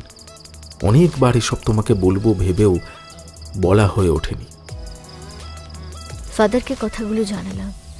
তুমি জানতে না ম্যাথিউ অ্যাডপ্টেড? না, পরে ওর বোনের থেকে শুনলাম, মৃত্যুর পর। তবে এসব নিয়ে আমার মাথা ব্যথা নেই। আর কিছু?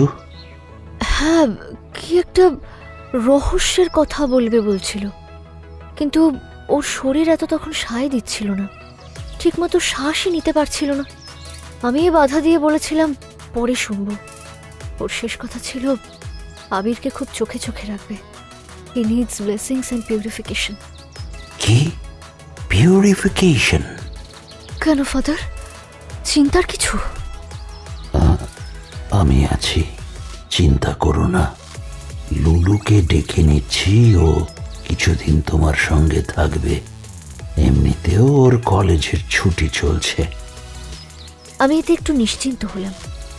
এ বাড়িতে আসার পরপরই ব্যাককের আতঙ্ক থেকে লুলু রক্ষা করেছিল। এরপর প্রায় 2 বছর ওর দেখা নেই। ও থাকে ডাকোটাতে, অ্যালাবামা হান্টসভিল থেকে অনেক দূরে। কিন্তু এই ছোট্ট মেয়েটার অস্তিত্ব আমাকে স্বস্তি দেয়। আমি সত্যিই বড় ক্লান্ত। এমন একজনকে বড্ড দরকার, যার উপর নিজের অস্তিত্বের দায়িত্ব দিয়ে নিশ্চিন্ত থাকতে পারি। আবির এখন আমার মুখ্য চিন্তা। লুলু আসার পর আমি শান্তি পেয়েছি একটু হলেও। ও প্রায় 19 বছরের এখন। এই লুলুকেই প্রথম যখন ফেয়ার হোপে দেখি, ও তখন পুচকে 7 বছরের এক মেয়ে। কি জানি কোন সুতোতে বাঁধা আমাদের দুজনের ভাগ্য। জীবনের অদ্ভুত অনভিপ্রেত পরিস্থিতিতে আমাদের দেখা হয়। এতটুকু বয়সে কি ব্যক্তিত্ব! এখনো সে বড় চুপচাপ, তবে মিষ্টি হাসিটা সবসময় মুখে লেগে আছে।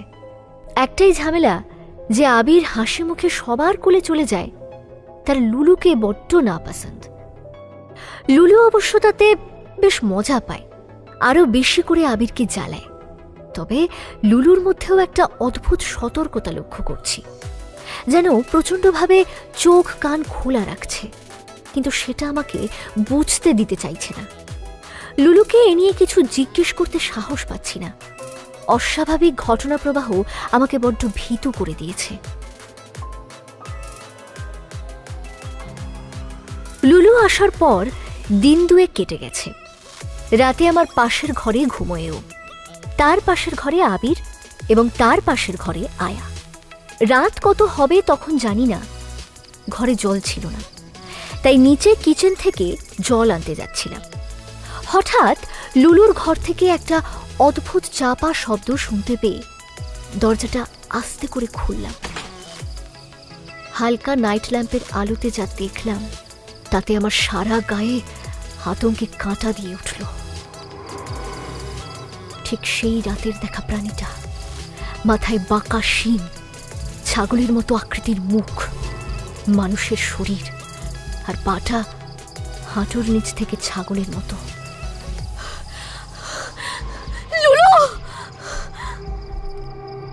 লুলুর ঘুম ভাঙতেই সে বিদ্যুৎ বেগে বিছানা থেকে নেমে পড়ল। ততক্ষণে সেই বিকৃত জীবটা আমার দিকে ঘুরেছে।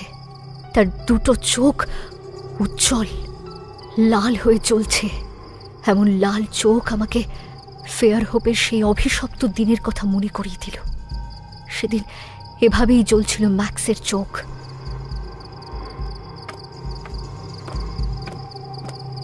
জিপটা আমার দিকে এগোচ্ছে এক পা করে, আর অদ্ভুত ভঙ্গিতে তার হাত দুটো ঘোরাচ্ছে।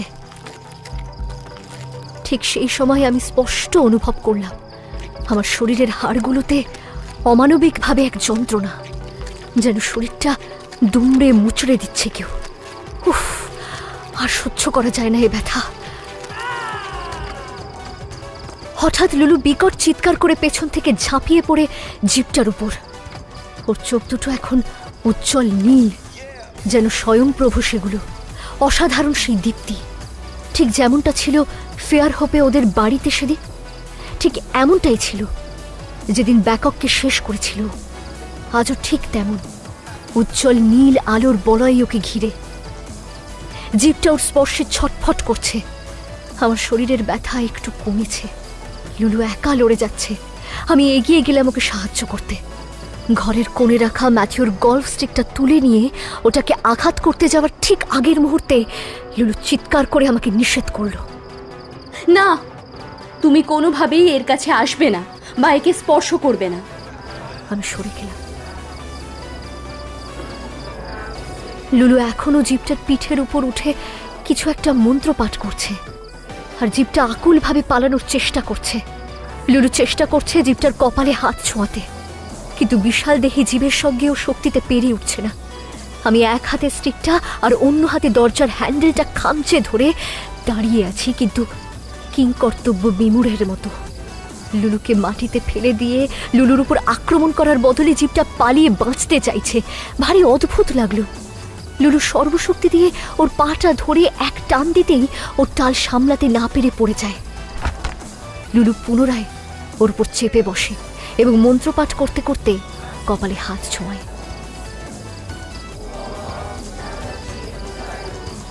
এক প্রবল ঝাঁকুনি দিয়ে জিপটা ওকে মাটিতে ফেলে দেয়। লুলুকে দেখে মনে হচ্ছে জিপটার কপাল ছুঁয়ে ও এমন কিছু অনুভব করছে যা ওকে মারাত্মক অবাক করেছে। সেই মুহূর্তটুকুর সুযোগ নিয়ে জিপটা আমার পাশ ঘেঁষে দরজা দিয়ে পালিয়ে গেল। যাবার সময় তার হিমশীতল স্যাঁতস্যাঁতে শরীর আমার কনুইয়ের পাশটুকু ছুঁয়ে যেতেই গাটা শিরশির করে উঠল। লুলু নিজেকে সামলে নিয়ে ওর পেছনে দৌড়ালো, কিন্তু ও ততক্ষণে আবিরের ঘরে ঢুকে গেছে। আমি অজানা আতঙ্কে দৌড়ে গেলাম, সঙ্গে লুলুও। কিন্তু আবিরের ঘরে ঢুকে কাউকে দেখতে পেলাম না। শুধু পাওয়া গেল একটা আবছা কালচে ধোঁয়ার মতো পাতলা প্রলেপ। ঘরে খোলা জানলা দিয়ে মৃদু হাওয়া ঢুকছে। তবে কি ওই জানলা দিয়েই? কিন্তু অত বড় জীব ওইটুকু জানলা দিয়ে কি করে? লুলু ঘরে ঘুরে কি যেন খুঁটিয়ে দেখল, তারপর নিজের ঘর থেকে হোলি ওয়াটার এনে মন্ত্রোচ্চারণ করতে করতে সারা ঘরে ছড়িয়ে দিল। আবির হঠাৎ কেঁদে উঠল। কি জানি স্বপ্ন দেখে ভয় পেয়েছে কিনা, তবে অদ্ভুত লাগলো। আবির জন্মের পর আজ প্রথম কাঁদল।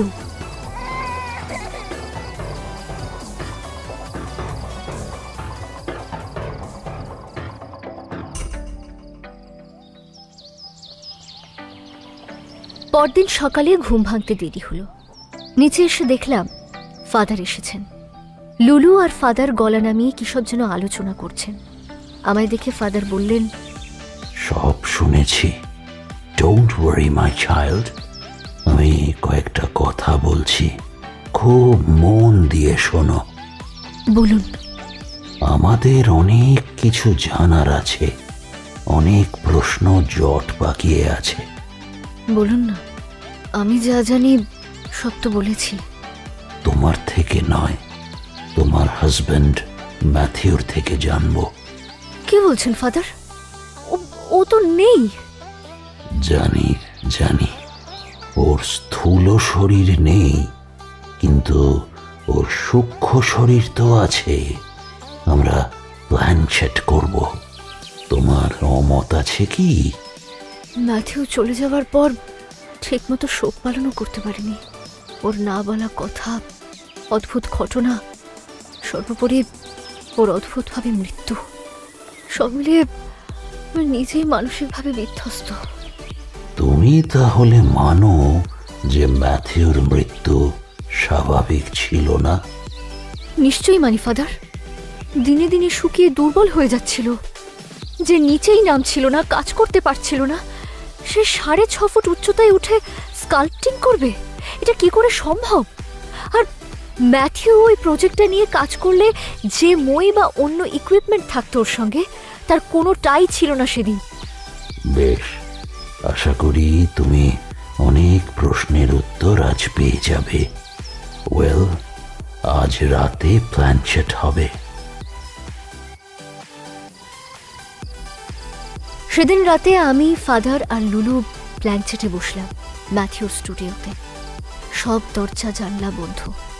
একটা ছোট্ট নিচু টেবিলের উপর একটা মাত্র মোম জ্বলছে, লুলু মিডিয়াম, ওর সামনে কাগজ আর পেন রাখা। যাই হয়ে যাক না কেন, তুমি কোনোভাবেই এই টেবিল ছেড়ে উঠবে না। ফাদার আমার মাথায় হোলি ওয়াটার ছড়িয়ে দিলেন। লুলু আর ফাদারের চোখ বন্ধ। ধীরে ধীরে লুলুর মাথাটা ওর বুকের উপর ঝুলে পড়ছে, যেন গভীর ঘুমে আচ্ছন্ন, কিন্তু এক হাতে পেন ঠিক ধরে আছে। ফাদার আমাকে এক মনে ম্যাথিউকে স্মরণ করতে বললেন। আমি তাই করে চলেছি। হঠাৎ যেন একটা ছায়াকে জানলার কাঁচের পেছন দিয়ে সরে যেতে দেখলাম, আর পরক্ষণেই সেই ছায়াকে লুলুর পেছনে দাঁড়িয়ে থাকতে দেখি। প্রবল আক্রোশে লুলুকে দেখছে। এ তো ম্যাথিউ নয়। ভয় চমকে উঠলাম। ফাদারের দিকে তাকাতেই উনি ইশারাতে শান্ত থাকতে বলেন। কিছুক্ষণ পর আবার সব স্বাভাবিক হয়ে যায়। ছায়াটা যেন হাওয়ায় মিলিয়ে যায়। ম্যাথিউ, ম্যাথিউ, এসেছো? লুলু মাথাটা নাড়ে হ্যাঁ বলার ভঙ্গিতে। এরপরে ফাদার অনেক প্রশ্ন করেন হিব্রুতে। তার উত্তরে লুলুর হাত চলতে থাকে। আমি কিছুই বুঝতে পারি না। হঠাৎ উপর থেকে আবিরের কান্না শুনতে পাই। আমি অধৈর্য হয়ে উঠলাম। ফাদার বুঝতে পারেন আমার আশঙ্কা এবং অস্থিরতা। এদিকে আমি উঠতেও পারছিলাম না। বাধ্য হয়ে ফাদার প্ল্যানচেট প্রক্রিয়া বন্ধ করেন। লুলু মাটিতে লুটিয়ে পড়ে।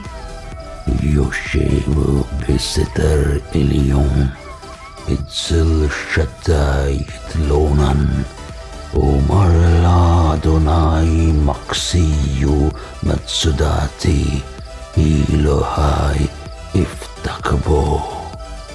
ফাদার কি একটা মন্ত্র পড়ে হাত মাথার উপর ঘোরালেন।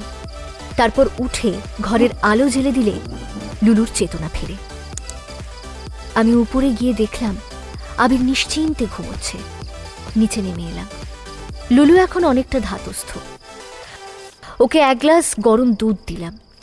এবার ফাদার কাগজটা নিয়ে পড়তে থাকেন এবং ওর মুখের ভাব পরিবর্তিত হতে থাকে ক্রমান্বয়ে। স্পষ্ট বোঝা যাচ্ছিল উনি একই সঙ্গে ভীত, চিন্তিত আর অবাক। তোমাকে যা বলছি মন দিয়ে শোনো। হয়তো সবটা বুঝবে না, তবুও একটা কথা গোড়াতেই বলে রাখি। ইহুদিদের হিব্রু বাইবেল এবং টেস্টামেন্টসের মান্যতা বেশ কিছু জায়গায় এক, আবার বেশ কিছু জায়গায় আলাদা। জুডাইজমের সূত্রপাত খ্রিস্ট ধর্মের অনেক আগে। জিসাস ক্রাইস্ট কিন্তু জন্মেছিলেন ইহুদি হয়েই। তার মৃত্যুর পরে কিন্তু খ্রিস্ট ধর্মের সূত্রপাত। এই দুই ধর্মই একে অপরের সঙ্গে জড়িয়ে। দুই ধর্মেই ফলেন এঞ্জেলের কনসেপ্ট আছে। মনে করা হয় ঈশ্বর এঞ্জেলদের তৈরি করেছিলেন মানব জাতি ও ঈশ্বরের মধ্যে যোগ স্থাপনের জন্য। তাদের রূপ, গুণ আর ক্ষমতা ছিল প্রভৃত, কারণ ঈশ্বর তাঁর সবটুকু উজাড় করে এদের সৃষ্টি করেছিলেন। লুসিফার, যাকে আমরা শয়তান বলে জানি, সেও প্রথমে এক এঞ্জেলই ছিল। কিন্তু এক সময় লুসিফার মনে করতে আরম্ভ করে তার মধ্যে ঈশ্বরের সমপরিমাণ গুণ আছে, সুতরাং তার উচিত ঈশ্বর হওয়া। তাই সে ও তার কিছু অনুগামী ঈশ্বরের বিরোধিতা করে। ফলস্বরূপ ঈশ্বর 7 জন বা ভিন্ন মতে 9 জন প্রধান এঞ্জেলকে স্বর্গ থেকে বিতাড়িত করেন এবং তার সঙ্গে ওই এঞ্জেলদের অনুগামী আরো কয়েক হাজার এঞ্জেলকেও বিতাড়িত করেন। এদের ফলেন এঞ্জেল বলা হয়। এরা পরবর্তীতে লুসিফারের উপাসক হয়। ইহুদিদের ধর্মগ্রন্থ হিব্রু বাইবেল মতে ফলেন এঞ্জেলরা ইভিল। এই এঞ্জেলদের যেহেতু ঈশ্বর সৃষ্টি করেছিলেন, তাই এদের বলা হয় সন অফ গড। এই ফলেন এঞ্জেলও তাদের অনুগামীদের বংশোদ্ভূত বা তাদের সন্ততি, ডটার্স অফ মেন, মানে সাধারণ মানুষদের মহিলাদের বিয়ে করে এবং তাদের সন্তানাদি হয়। এই সন্তানদের বলা হতো নেফিলিম। নেফিলিমরা দেখতে মানুষের মতোই, তবে বিশেষ গুণ বিশিষ্ট। শিল্পকলা ইত্যাদিতে এরা বিশেষ পারদর্শী হয়। মানুষের দুর্বলতাগুলো এদের থাকে না। জিসাসের জন্মের আগে থেকে এদের একটা কাল্ট বা গোষ্ঠী আছে, যারা আজও শয়তানের উপাসক। নেফিলিমরা যেহেতু বংশানুক্রমে ফলেন এঞ্জেলদের রক্ত ধারণ করছে, তাই স্বভাবতই তাদের মধ্যে লুসিফার মানে শয়তানের অনুগামী হওয়ার প্রবণতা থাকে। কিন্তু ঈশ্বরের মতে প্রতিটা জীবের মধ্যেই অর্ধেক ভালো এবং অর্ধেক খারাপ থাকে। কোন গুণটাকে সে বাড়তে দেবে সেটা তার চেতনা তাকে বলে দেবে। যেমন ম্যাথিউ। আকস্মিকভাবে এখানে ম্যাথিউর নাম শুনে নিজের কানকে বিশ্বাস করতে পারছিলাম না। ফাদার ইশারায় আমাকে শান্ত হতে বললেন। আসলে ও ওই কাল্টেরই সদস্য ছিল, তবে ছোট থেকেই তার ভেতর পজিটিভ গুণগুলো প্রকট ছিল। সে আলোর পথে আসতে চেয়েছিল। সে একদিন সুযোগ পেয়ে পালিয়ে আসে তাদের গোষ্ঠী থেকে, আর পথে তার দেখা হয় তার পালক পিতামাতার সঙ্গে। বাকিটা তুমি জানো। আমি তো কিছু বুঝতে পারছি না ফাদার। ম্যাথিউ, আমার ম্যাথিউ নিফিলিম, কিন্তু ও তো একদম মানুষের মতো। ম্যাথিউ তোমার সঙ্গে তোমাদের ছেলেকে নিয়ে সুন্দর দিন যাপন করছিল, কিন্তু আবিরের মধ্যে ওই ধারার রক্ত আছে। ছোট থেকেই আবির কাঁদত না। কথা শিখেছিল অন্য বাচ্চাদের থেকে তাড়াতাড়ি। তারপর আয়া তো বললই ওর নৃশংস ব্যবহার সম্বন্ধে। ম্যাথিউ বুঝতে পারছিল আবিরের মধ্যে নেফিলিমের গুণ প্রকাশ পাচ্ছে এবং তা যথেষ্ট প্রকট। ম্যাথিউ আবিরের খারাপ গুণগুলো প্রশমিত করতে চায়। ও চেয়েছিল আবির সাধারণ মানুষ হয়ে বেড়ে উঠুক, আলোর পথে থাকুক। কিন্তু কিন্তু কি ফাদার? অ্যামি, তুমি লিলিথকে চিনতে পারোনি? ইথেনামুরকে তোমার চেনা লাগেনি? মিসেস কার্নি, মানে তোমার স্টেপ মম আর ম্যাক্সের মা? কিন্তু তাকে তো তুমি ফেয়ার হবে সেদিন। হ্যাঁ, ওর আসল নাম লিলিথ, ওই কাল্টেরই সদস্য। আমি ওকে সেদিন প্রাণী মারতে পারিনি। ও আহত অবস্থায় পালিয়ে যায়। ও আবিরের কোনো ক্ষতি করেনি তো? ও এসেছিল আবিরের ভেতর সেটানিক সাইডটাকে জাগাতে, ঠিক যেভাবে ও ছোটবেলায় আমাকে নেগেটিভ দিকে টানতে চেয়েছিল। কাল্ট বরাবর ম্যাথুর উপর নজর রাখত। ওরা মনে করে আবির বিলংস টু দেম। কাল্ট থেকে পালিয়ে এসেও মুক্তি পায়নি ম্যাথিউ। তার জন্ম পরিচয় তার শিরায়। বয়ে চলা শয়তানের রক্তধারা তার পিছু ছাড়েনি। লিলিথ আসার পর থেকে ম্যাথিউর প্রাণ শক্তি শুষে নিতে থাকে। ও দিনে দিনে আরো কাহিল হয়ে পড়ে। ও লিলিথকে প্রথমেই চিনেছিল, সব বুঝেও ছিল, কিন্তু লিলিথের ক্ষমতার সঙ্গে পেরে উঠছিল না। তোমাকেও কিছু বলতে পারছিল না, কারণ এসব তুমি বুঝতে না, বিশ্বাসও করতে না। হয়তো ওকেই ভুল বুঝতে। ওকে কে মেরেছে? কোনো এক সেইটানিক পাওয়ার। কে সে? সেটাই তো শেষ পর্যন্ত জানা হলো না। ব্ল্যানচেট থামাতে হলো যে। আবার করা যায় না? নো, ব্ল্যানচেট করলে আত্মার খুব কষ্ট হয়। তাছাড়া আমরা যাতে সত্যিটা জানতে না পারি, তাই ম্যাথিউ আসার আরও আগে অনেক সেইটানিক স্পিরিট চলে আসছে।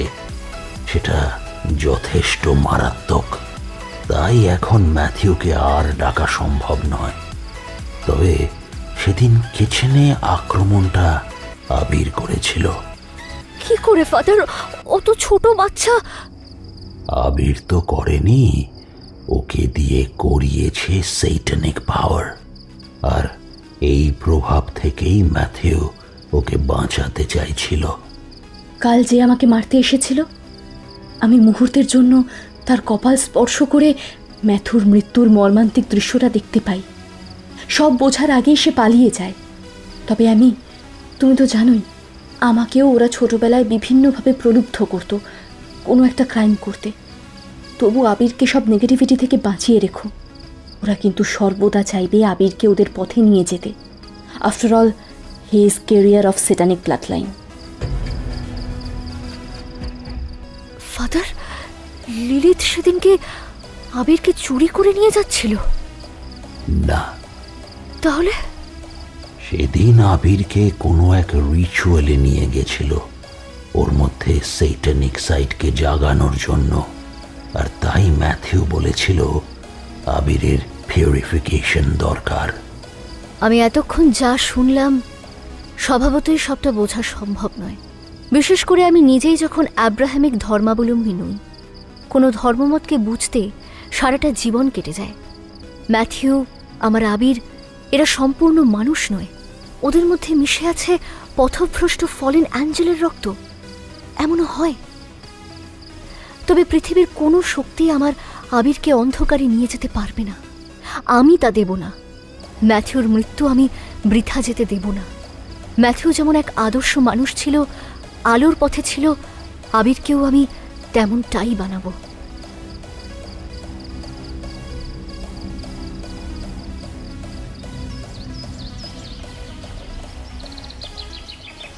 ফাদার আর লুলুর সঙ্গে আমরা পরদিন চার্চে বিধিবদ্ধভাবে আবিরের পিউরিফিকেশন করালাম।